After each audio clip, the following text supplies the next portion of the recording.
5. Today is week 4, but we are in chapter 5 because we skipped one topic. So if you look into the chart, you know where we are now. We are at chapter 5, okay? We skipped the cultural topic that you can look at or do the reading yourself. So basically, that's what you should do the reading chapter 5. For this lesson, the main learning outcomes are listed here to understand how to estimate project times and costs. This is quite fundamental in planning and controlling project development. So basically, you know the timeline of the project and then you don't get too quick or too slow. That can happen very often, like projects being delayed repeatedly. One costing is very important. So with costing information clear in mind, managers can do quite a lot of planning. Okay, they will be in control. If they don't know anything about costing, then basically they don't know anything about the project. And then we look into some of the approaches and the resources that can be used to estimate time and cost.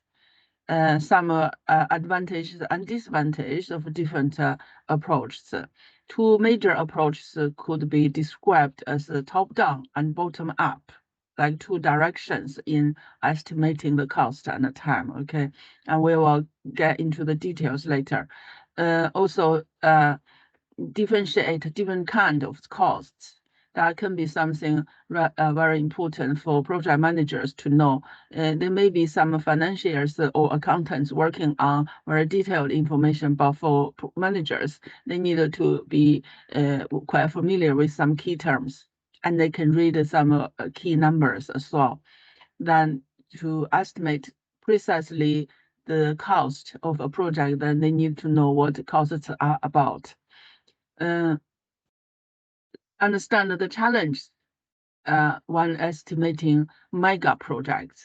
Okay, like last week we discussed the Arab Aramco projects. Basically, there are many projects involved. It's a big program lasting for decades.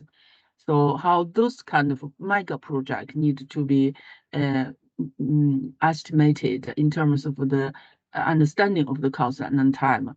And finally, define a white elephant in project management and provide examples.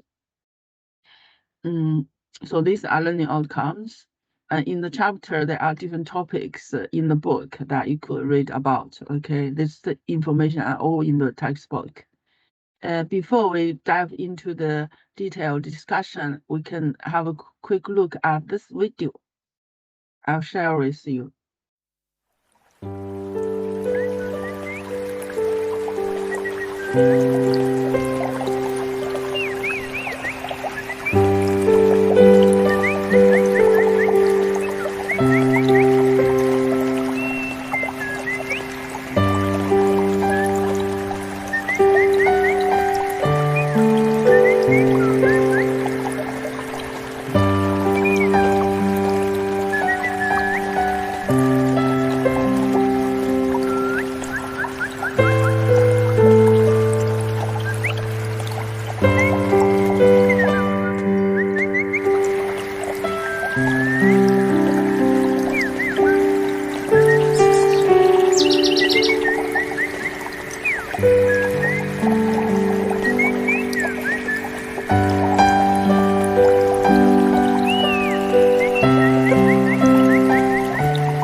A cheaper project.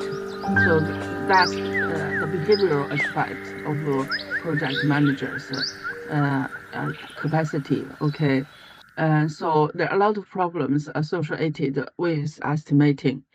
Project status reports depending on very reliable, accurate, and compliant estimation in this project. For example, if they have to seek funding for capital for the project, then everyone needed to have an accurate estimation.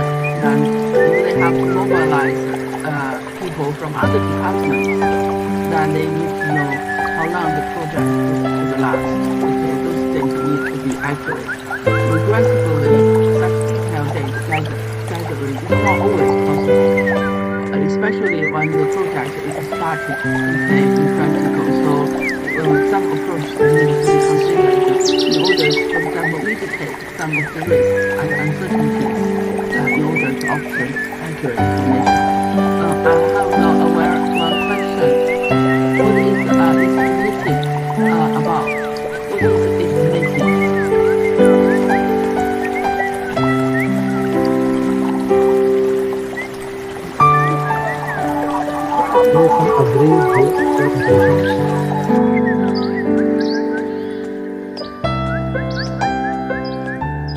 What did you say?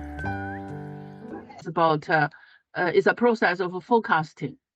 Okay, you can say it's just forecasting or planning the process of doing that to make sure some intangible elements in the project can become tangible, manageable, and estimatable, basically.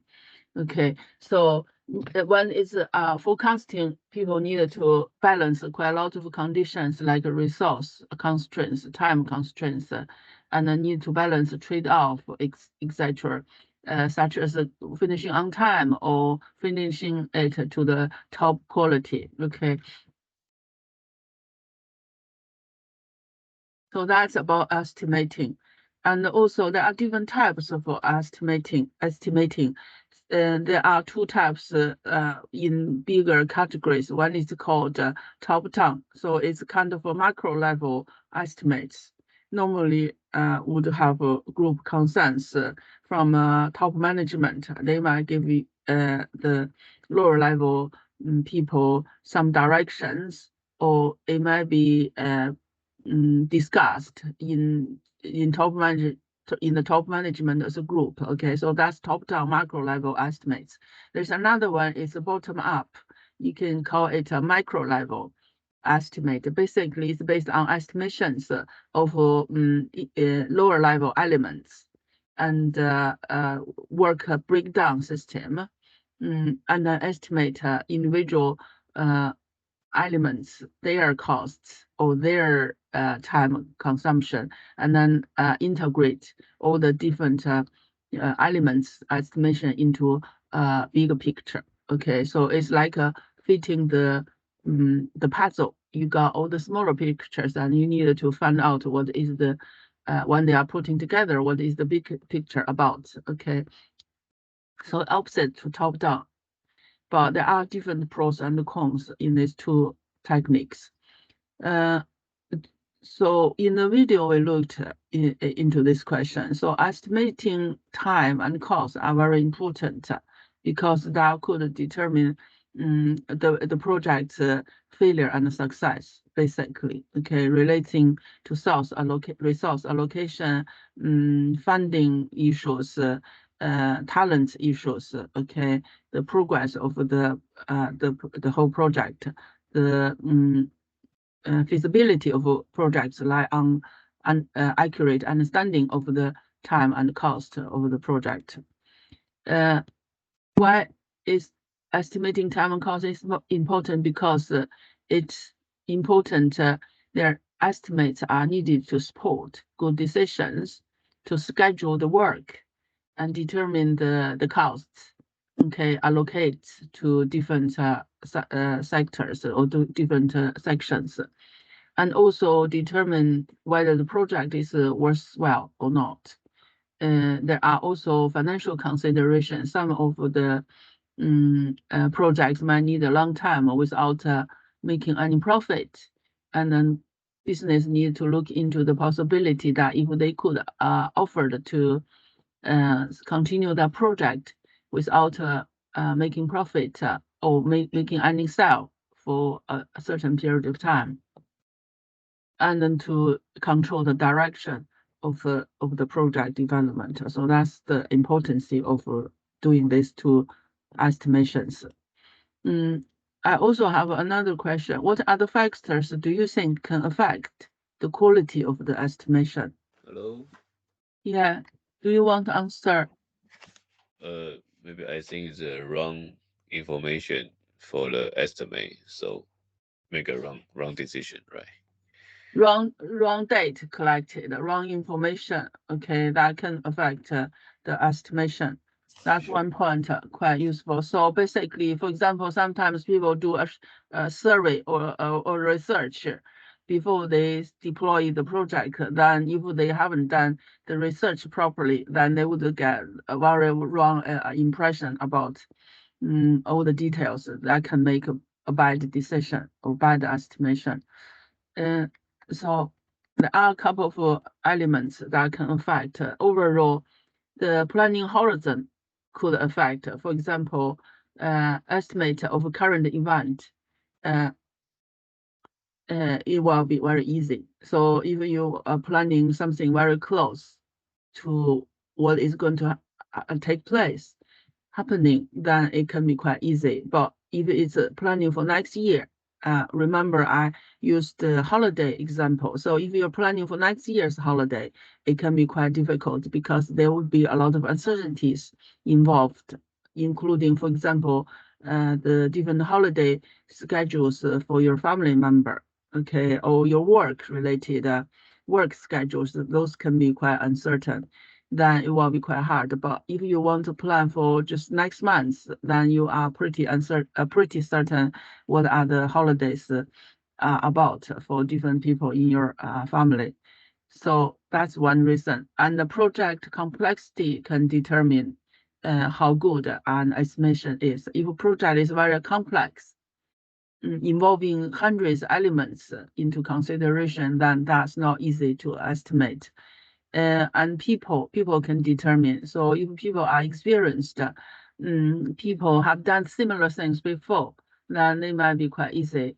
But if the project is new, the people assembled are new, then that might take a much longer time than anticipated. Okay, and some other things like organizational reason. So if organization is very driven and very innovative, then they might have a good way to help them solve problems. Then they might spend their resource to do this data collection work very effectively. That can help them improve the accuracy of the estimation. Padding estimates is similar to what has done, what has shown in the video. Sometimes there are a lot of fallacies in people's behavior and decision making. Okay, padding estimates is one of the aspects showing that people's tendency in giving a project a lot of extra time, okay, or actual resource or actual funding, or overestimate the cost of the project. That's kind of a tendency in project management. Sometimes people might not explicitly addressing or recognizing that issue. Okay, just because adding more time, more money will help them to balance their psychological pressure from facing more uncertainties and more risks. Okay, so these are some of the factors relating to the quality of an estimation. There are three key elements in estimating. So when estimations are done, they need to balance these three things, basically, time, cost, and resources. Resources could refer to, for example, technological involvement or people involvement or funding, etc. Okay, there are different types of resources. Well, basically, these three things are the pillars in doing a good understanding about the cost and the time. Sometimes people have to sacrifice, for example, quality of the estimation in order to balance the time or other resource constraints, such as funding. So estimating guidelines for time, cost, and resource involve responsibility, the use of more people to do the estimation. So if there are more people involved, it might be a good idea, such as using DALPHA estimating method, which assembles a group of experts to do the estimation. And that can be quite effective in certain conditions, okay? And normal conditions, to try to make the estimation at normal conditions, not when someone is at a stress or work need to be done very quickly, then that's not a normal condition. That can be an emergency condition. Then in that situation, people tend to not make a very reasonable decision. They might prone to make mistakes. Time units, independency can be quite important. For example, independency refers to the estimators are independent from different constraints when they're making decisions. So they can make decisions based on reasoning rather than based on other behavioral factors. Contingency is something need to be planned as well. So work package estimates should not include allowances for contingency. The estimate should assume a normal condition or average condition to avoid stress situation and leading to inaccurate estimation. And finally, risk assessments added to the estimation to avoid surprise to stakeholders. Okay, so one final element, risk assessment, need to be considered when doing the estimation. Top-down versus bottom-up estimation. So these are two topics that I mentioned earlier. So to expand these two approaches, top-down tend to be macro.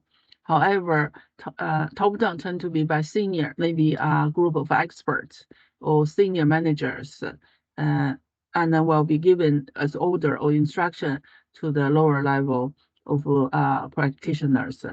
Management will often derive estimate from analogy, like comparing with other projects or their historical records or group decision, group concerns, okay, or some relation calculation or relationship that can be quite good if people are very experienced at a higher level. However, it can have some issues. For example, they might not have a specific understanding of those little breakdown elements, okay, because it's top-down instruction and can lead to fallacy into decision-making. Opposite to top-down would be the bottom-up. Bottom-up estimates are typically performed by the people who are doing the work, who are maybe at shop floor or lower level of the management. Their estimation are based on individual elements found in the breakdown work chart. Okay, so one individual worker doing their estimation where they are working and toward things that they are very familiar with, then they can do quite accurate estimation. But they only see pieces of the big picture. They can't see the overarching big picture of this project. So there are pros and cons with this method as well. Okay, it can be quite time consuming for this one because you have to assemble different parts estimations and put them together. Could be accurate when people are at work, familiar with their responsibilities, but when put them together, then there are some gaps across different sections. Then there are a possibility to produce inaccurate prediction. So conditions for preferring top-down or bottom-up methods in this situation, normally people prefer different types of methods. So for example, when it is coming to strategic decision making, then top-down is quite good because top-down managers could look at the big picture from a top level and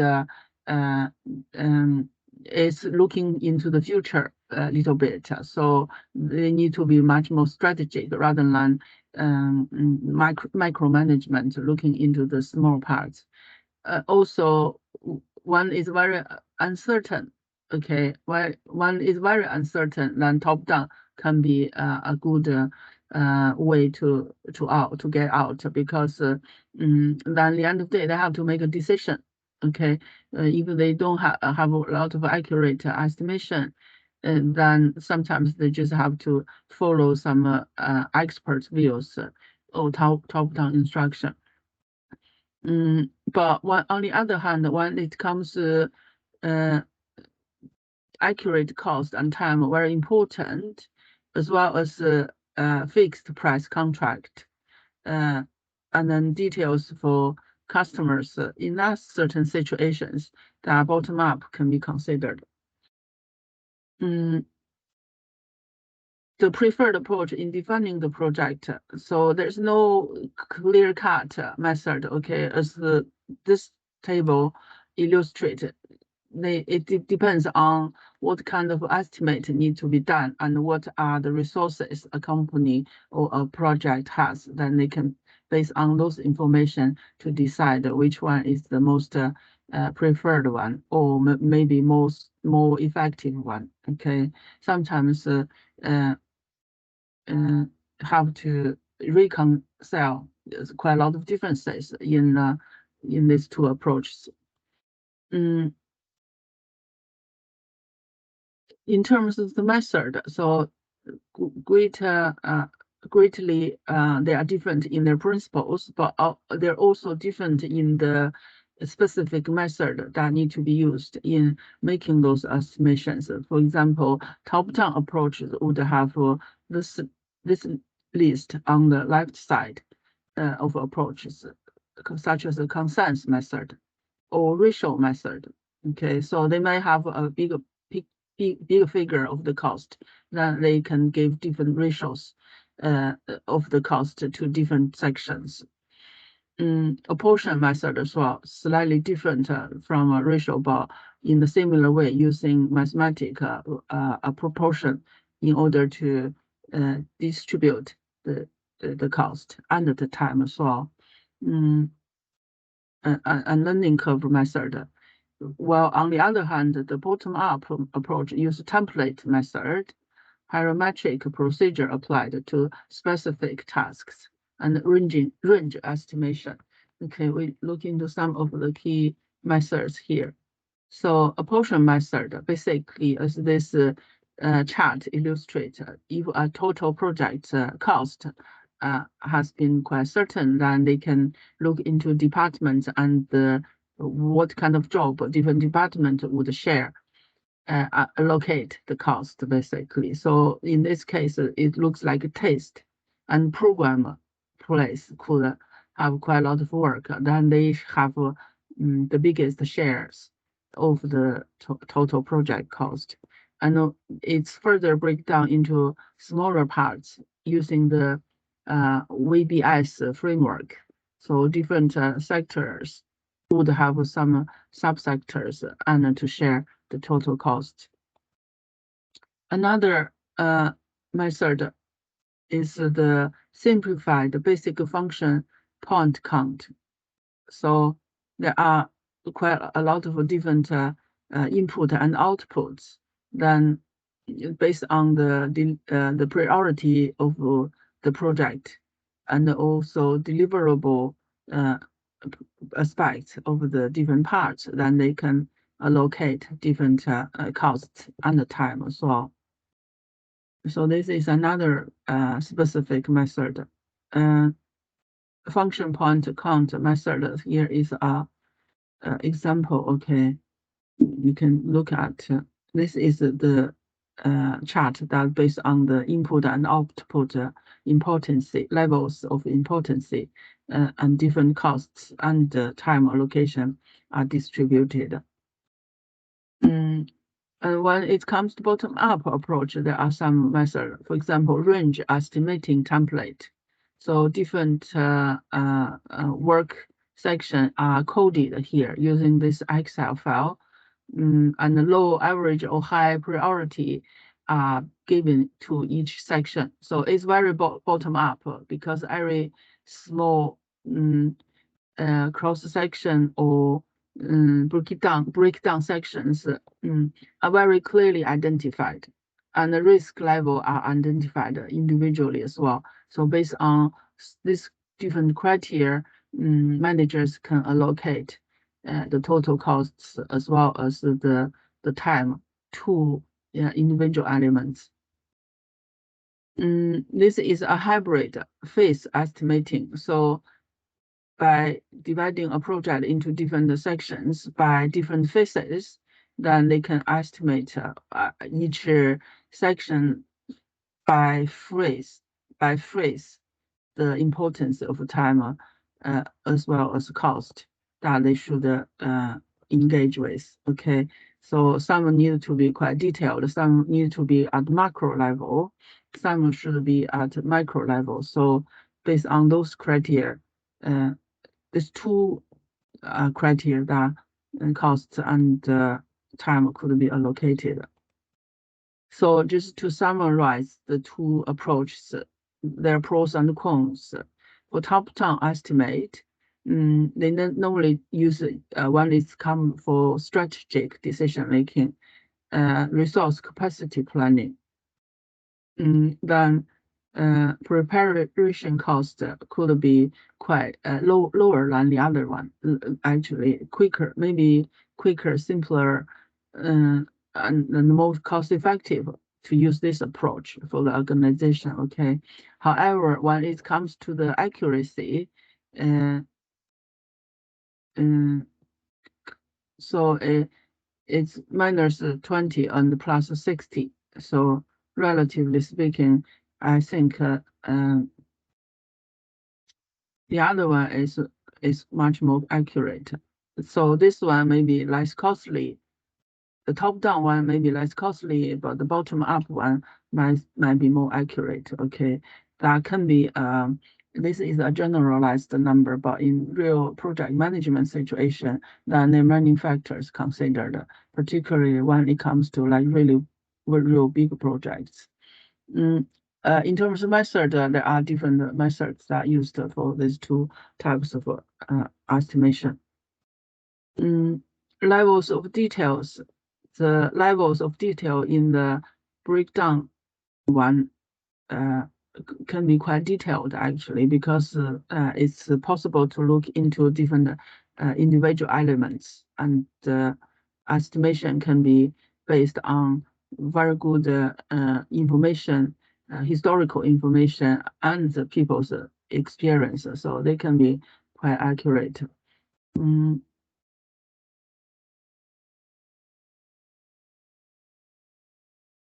So we move into next topic. We have got one question. What are the types of costs that you know? Because that can be quite important when it comes to estimation. It's important to understand the different types of costs. Do you have any ideas what are the costs are? Fixed costs. Very good. Fixed costs, normally like overhead costs, they can stay fixed no matter how the project would cost, when the project would start. They can have a fixed cost that will not change with the progress or the scale of the projects. Any other types of costs?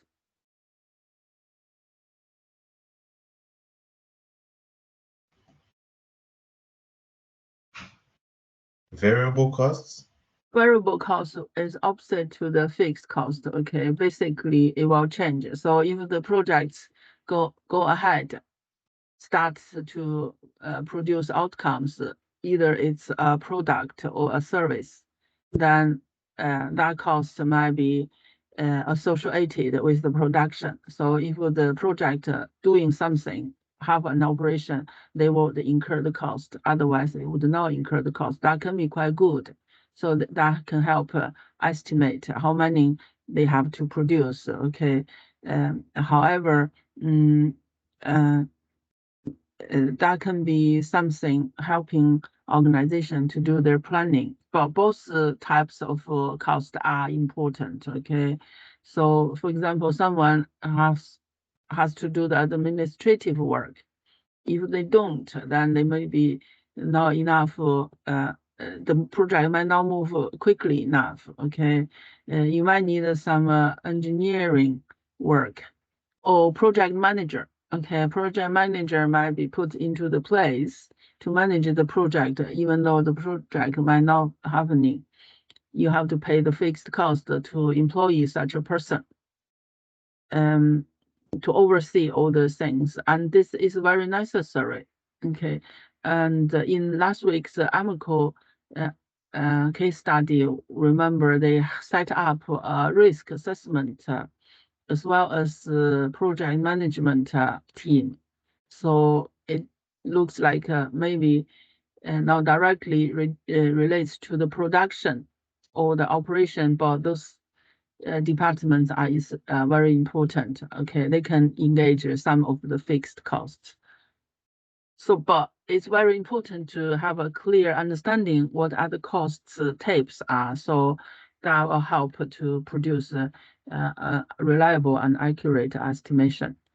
So basically, in terms to give an general overview, costs have quite a few types. If it's based on nature of expense, then there are material expense, labor expense, and other overhead. If it's looked from the relationship to cost object, then there are some direct, some are indirect cost. Okay, so material and labor might be direct cost, and some fixed overhead might be indirect cost.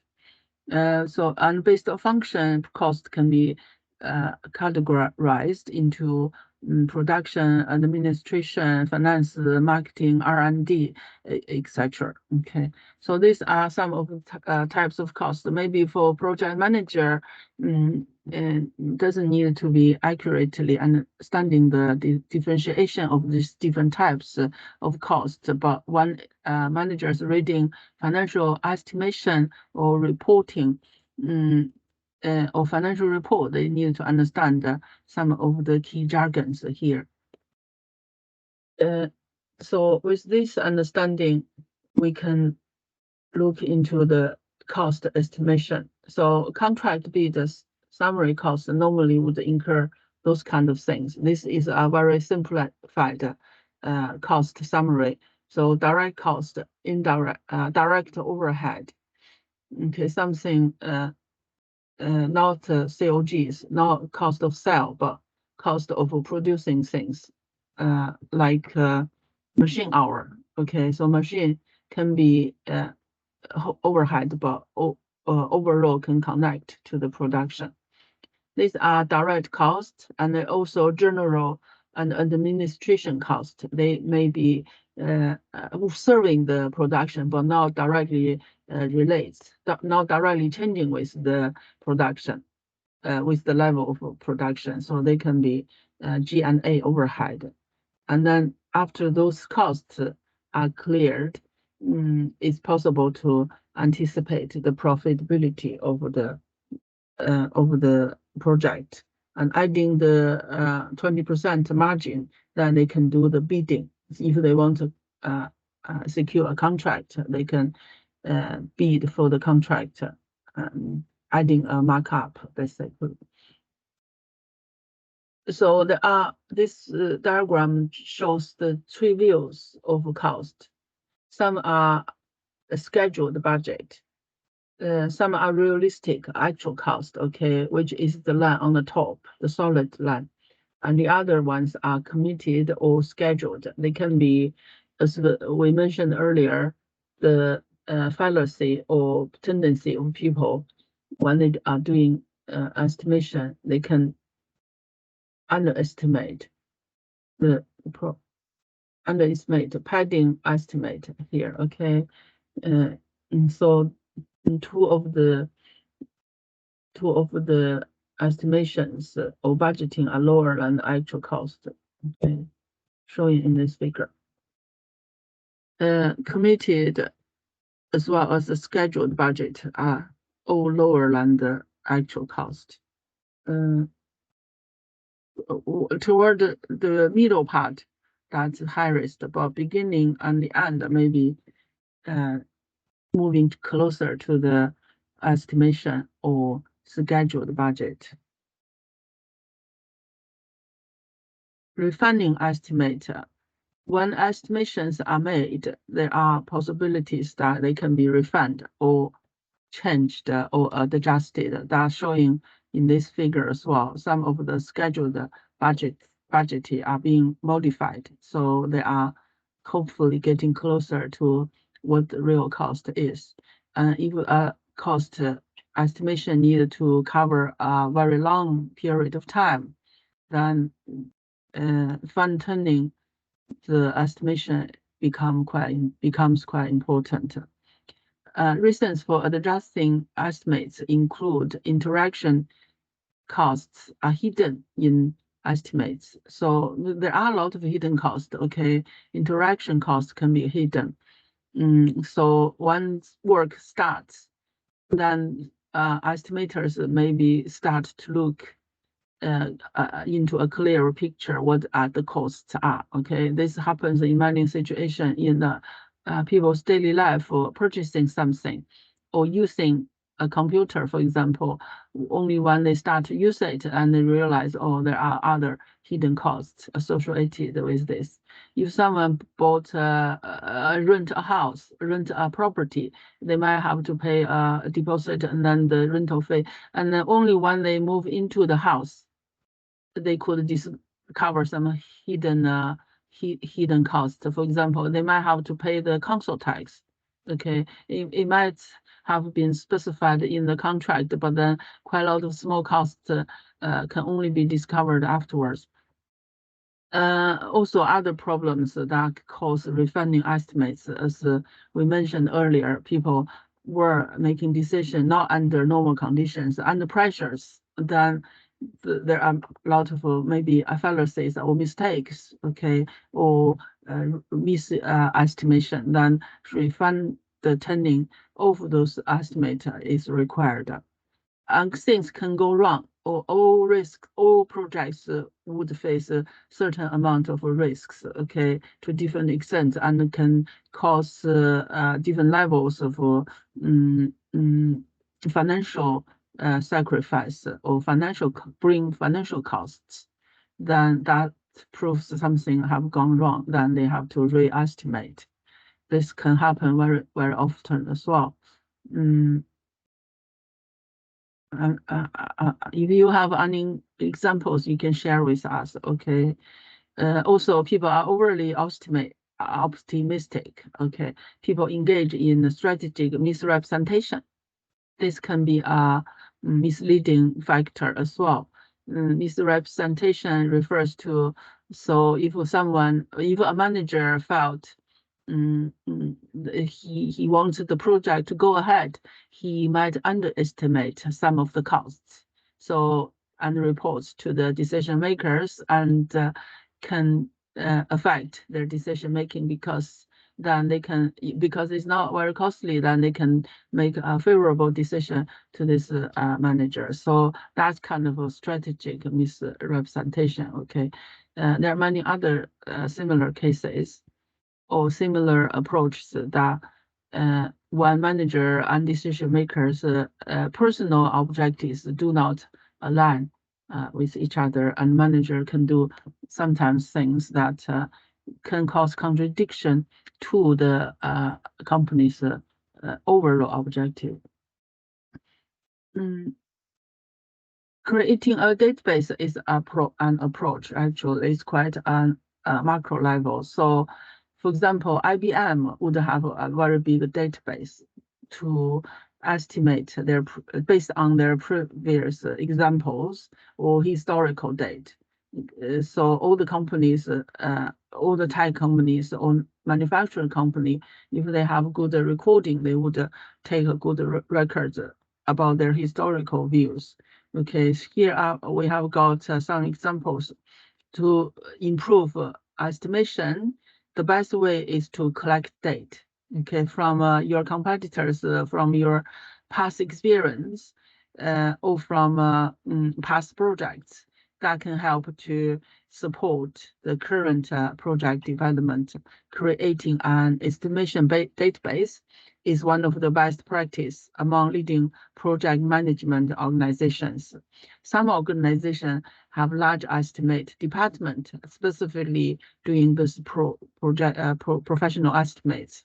Okay, such as the Boeing company, Kodak, IBM. And that's bigger companies. I think many middle or well-run companies would have that, even though they might not have a specific department, but they might have a specific expertise working on those things. Other collect these days through the project office. Okay, project management team could do these things as well. The database approach allows the project estimator to collect a specific work package item from the database for inclusion. The estimator then makes any necessary adjustments concerning the materials, labors, equipments, and the time as well. Okay, that's some actual information about how to the importance of creating a database for estimating. And then we come to this topic, mega projects. This can be considered special cases, okay, because mega projects are super complex, okay, can be lasting very long time and very extremely costly, and involving hundreds of different sectors, people, and know-how. So it's very hard to manage mega projects. And according to the definition, they are large scale, very complex enterprises or adventures that typically cost 1 billion above, okay, $1 billion above, taking many years to complete and involve multiple stakeholders from internal or external, from private and public sector as well. Examples could, for example, in this country, there was a plan to build nuclear plants, as well as, for example, speed rail from London to Birmingham to Glasgow, but the project wasn't pushing forward as expected because there were different problems with decision making. Okay, if we have time, we can look into this case. The speed rail number two. Is not going very well. There are other very big projects, not only in this country, but in some other countries. So for example, the Olympic Games, this would be a mega project for any countries. Developing a new aircraft, okay, like in China, there's a C919, okay, that is a big work, more than half of the percentage of supplies come from domestic suppliers, but there's extensive collaboration with external suppliers as well. That would be a mega project. There are also airport builds. In the UK, there is a very big project in London. If you know anything about it, it's the building of the bypass, London bypass. It took ages as well as the Heathrow third runway. Okay, there were quite a lot of obstacles with those two projects as well. These are all very big projects. They often, those big projects often involve quite a lot double whammy. Project cost escalated significantly comparing to the budget. Okay, all the projects had above budget cost at last, basically, as well as above budget duration as well. Actually, sometimes those projects are referred to as white elephant. They basically are over budgeted. And the value and the cost of maintaining the project exceeds the benefit received. Okay, those are key features of mega projects. Reference class forecasting is something that can be applied to a mega project. Basically, there are 3 steps. First, to select a reference class. Secondly, collect outcome date, okay, or database. and create a distribution of the cost overrun as a percentage of the original cost estimation, and use the distribution date to arrive at a realistic forecast.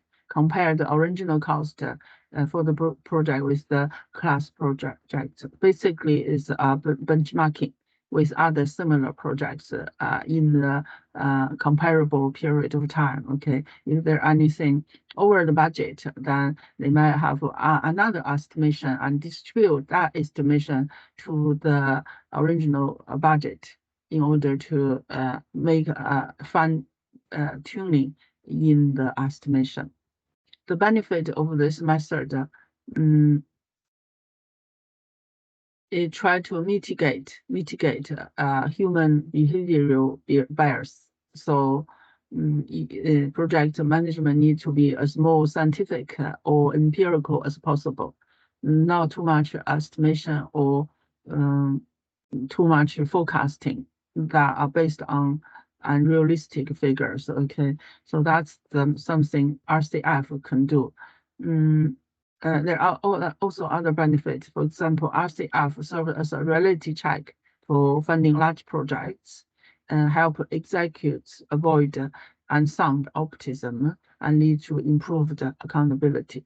Okay, here is a summary of some of the key terms we have encountered, such as RCF for mega projects, top-down and bottom-up. Okay, and you can look into the book that has to contain some of the definitions here for these key terms. So a couple of slides left at the end. So review questions. These are something that at the end of the chapter of the textbook. Basically, you can answer 1 or 2 questions and reflect on the rest. Okay. So question. We answer the number 2 question. Okay, can anyone give us some ideas about question 2, please? Organizational culture is supportive or friendly. The estimates will maybe be a bit more accurate because they're handled more effectively. So if an organization has a very good team working culture, and leadership is very proactive and positive and really get down to the shop floor, understand all different elements, like have a very accurate understanding of lower parts of the project management. And each department might have really good communication, keep their communication channel open, then and there are not much layers inside the organization, like not too much hierarchy, bureaucracy in the organization that might help to produce a much more accurate estimation because the people can communicate. Ma'am, the estimates will be more accurate as constraints are handled effectively. And also, organization is very driven and really very proactive, and people are very attuned to the to work together, achieving the goal for the organization, and a very low barrier in terms of cross-sectional, cross-department communication. Then that can help to produce better quality of estimates. Okay, that may be one of the reasons. You can have a look at those questions in the textbook. Okay, we move to the this is the video that you can watch, which is based on the textbook and today's PPT. Here we have a short exercise, and tomorrow we'll do something. If you have time, you can do it at home. These are some quizzes. Okay, you can do them at home. And tomorrow, not tomorrow, Thursday, in the tutorial, we will do this one and this one exercise. But today we do this one. This is watching a video and answer some of the project management related questions. This is a BA terminal disaster, actually. Okay, British Airways Terminal 5 project. T5 was designed to push Britain to the forefront of civil aviation in the 21st century. But after 2 decades of planning and a budget of £4.5 billion, as that weary traveller just told Paul Davis, it simply doesn't work properly. Well, our business correspondent Mark Edo investigates what went wrong and the possible long-term damage to Britain's reputation. Angry passengers, cancelled flights and lost luggage. We know what happened at Terminal 5, and now we know why. The problem started as soon as staff arrived for work yesterday. British Airways says they couldn't get into the car parks quickly enough because BAA, the airport's operator, hadn't brought in enough car parking attendants to let them in. Workers had to go through their own security checks, but the airline says that BAA hadn't brought in enough security staff to get them through quickly. But this is where things started to go horribly wrong. At the baggage check-in, British Airways admits that even after 6 months of training, its staff just couldn't get to grips with the new state-of-the-art automated system. It meant thousands cancelled. Passengers were told to take hand luggage only. It was hardly the warm welcome British Airways had been hoping to give to people. As far as the travelling public is concerned, we understand that on a massive infrastructure project like this, things are bound to go wrong. It's happened with countless airports before, it will happen again. The difference in this case is that we were promised the earth. British Airways and BAA effectively said this is the best thing to happen in aviation since the Wright brothers. And look how wrong they were. And look at these claims made on an internet chat room for pilots. One reads, for months the team planning and testing the baggage systems had been saying it won't work.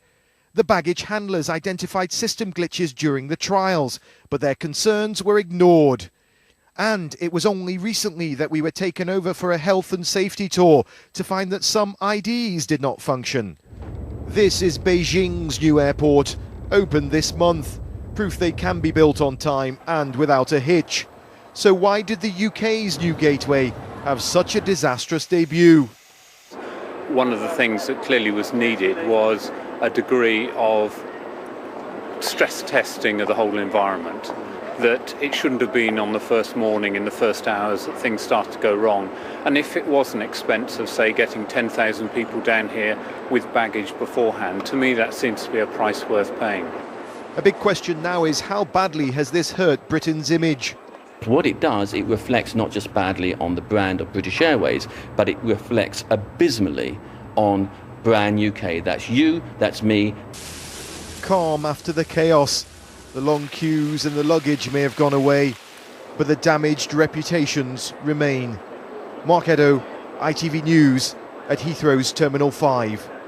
14 billion customers a year, but it had some problem and caused havoc when it was started. People might lose, they can't find their luggage, or luggage can be put into the right destination accurately. Okay.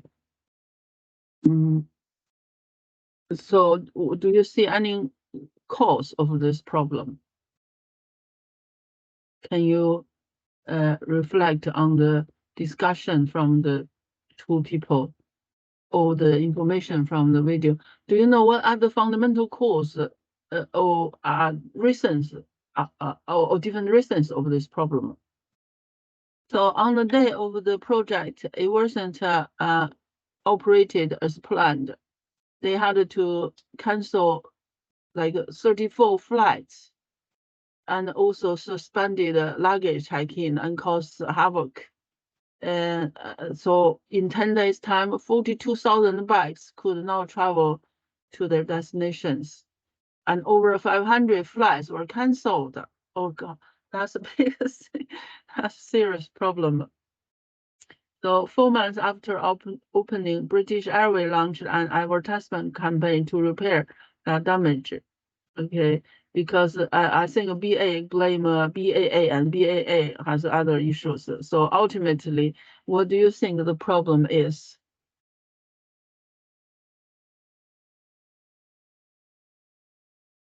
I want to ask Tarek, what do you think?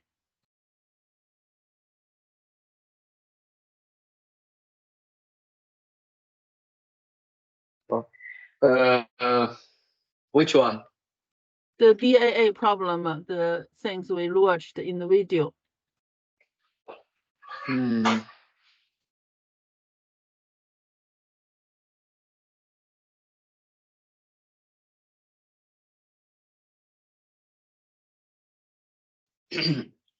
I don't know, ma'am.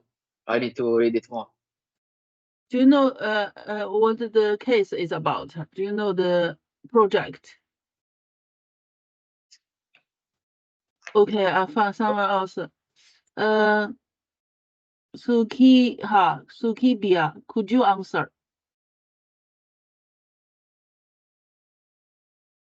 Oh, yes, ma'am. Yes, please.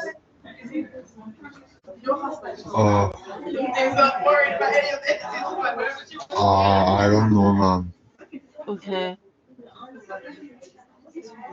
And what about Lin Po Yan? Can you answer? Hi, man. Terminal fibrant story. No case. Oh, it seems like a flight British Airways. Okay. No, this video is maybe you can give me a link, right? Because you play is no voice, no audios. Okay. Yeah, oh, I really? think go for understand, right? Did you see the video, everyone? Did you all see the video? Yeah, we saw that, but yeah, we saw, man. Yeah, with no audio. With no audio. Yeah, there was no audio on the video. I can answer. Oh. Wow, nice. Go ahead, come on. Who, me? I answer, ma'am. Yeah, I give you the link, everyone. Look, this is the link. Can you see the link? Everyone, can you see the link? Can you see the link, everyone? Okay. Yeah. This is the problem, everyone, with this project. Okay, just quote. So it was a disaster, this project, basically. Okay, can't imagine anything happen in your, just imagine something happen in your country. So the question is,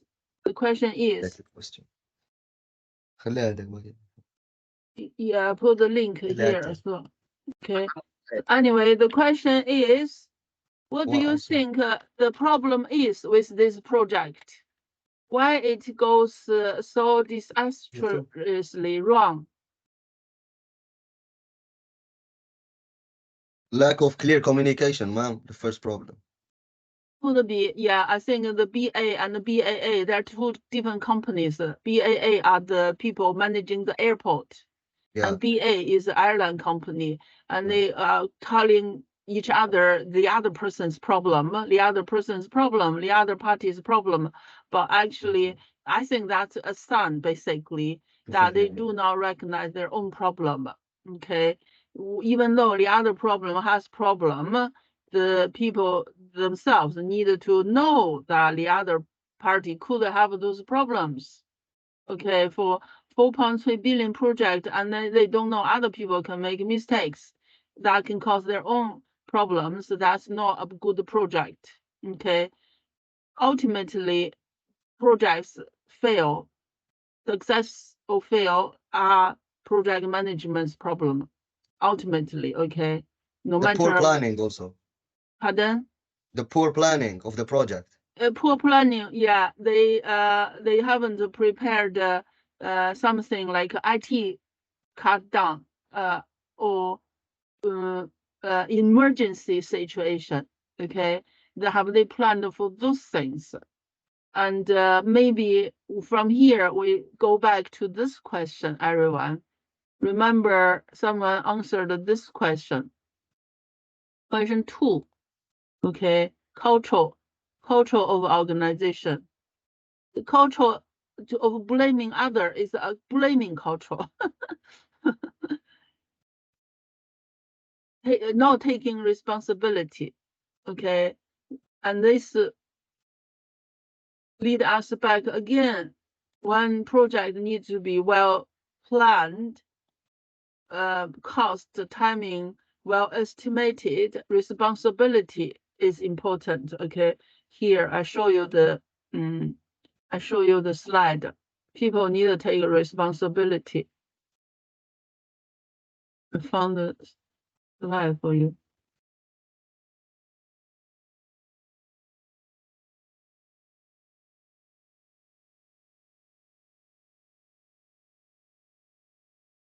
Okay, slide 13.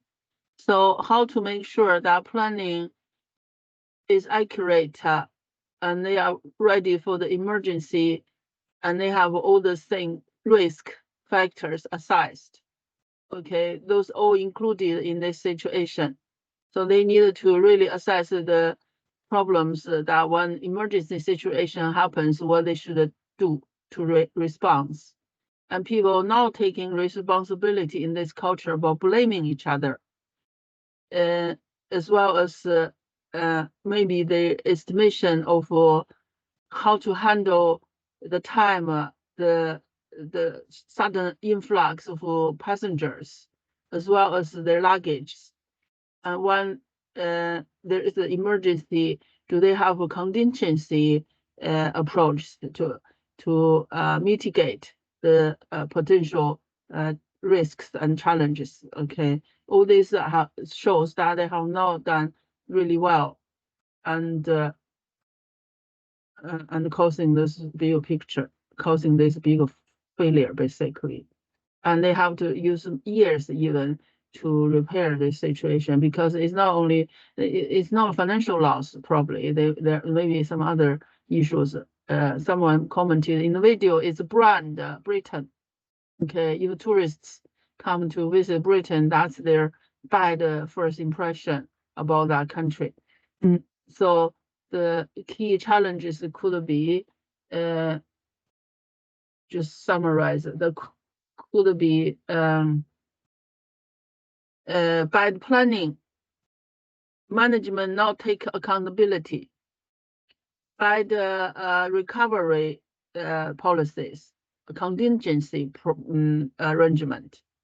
Okay, infrastructure problem. Maybe they haven't planned enough, so they haven't built enough infrastructure to handle those number of packages and number of passengers. So altogether, operation failure. Okay, operation failure. The first day is very important because the first day is setting the tone for the future. So, and it can be quite chaotic in the first day of its operation. Okay, when it comes to the routine part of future operation, then it can be relatively easy. But the first day is the performance day basically, and then they haven't done it properly. So there may be multiple reasons, but one of the key reasons, according to this one, not taking responsibility, we can see from the video clearly. And then there's a cultural could have caused this problem. Okay, a cultural inside the BA could be the problem of this disaster. Okay, so this is a failure case. And there are some others. I found some more cases we look at in next session. Can you have a look over this quiz? See if you can do one in class and one at home. Okay, I copied the link here for you. Can you work on one of the two quizzes? Hello? Yeah. Have you done the quizzes and the flashcard? Have you finished it? No, ma'am, I'm doing it still. Okay. Hello, everyone. Can you finish the 2 flashcards quiz at home then? And on Thursday when you are back, we look into the other 2 exercises. Okay, this one and this one we can do on Thursday. Okay. Do you have Okay, any yeah. questions, everyone? No. No, ma'am. Okay, I just put the recording in week 4 folder. Okay, if anyone want to access it and to review all the information, that's the place you can find it. Okay. Okay, ma'am. Thank you very much, everyone. See you on Thursday. Goodbye. Bye for now. Bye. Bye. Bye. Bye, ma'am. Bye. Bye. Man. Bye.